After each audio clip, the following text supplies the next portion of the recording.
সংস্কারের কথা বলে ধোঁয়াশা তৈরি না করার আহ্বান জানিয়ে বিএনপির যুগ্ম মহাসচিব রুহুল কবির রিজভী বলেছেন, অন্তর্বর্তী সরকারের দায়িত্ব পরিবেশ তৈরি করে দ্রুত সুষ্ঠু নির্বাচন দেয়া।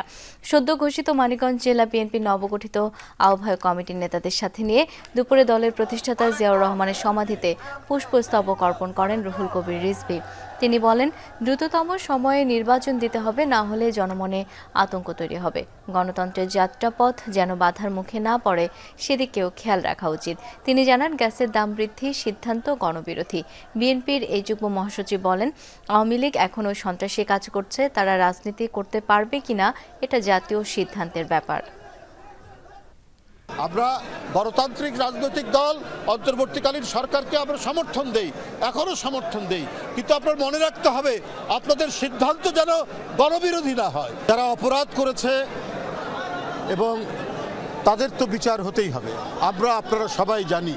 আর এটা নিষিদ্ধ হবে কি হবে না, কি হবে, এটা তো সমস্ত রাজনৈতিক দলের সাথে অন্তর্বর্তীকালীন সরকার বসে তারপরে তারা সিদ্ধান্ত নেবেন যে এটা তারা কি করবেন। তো সেইটা তো বসে সিদ্ধান্ত তো এখনো নেওয়া হয়নি।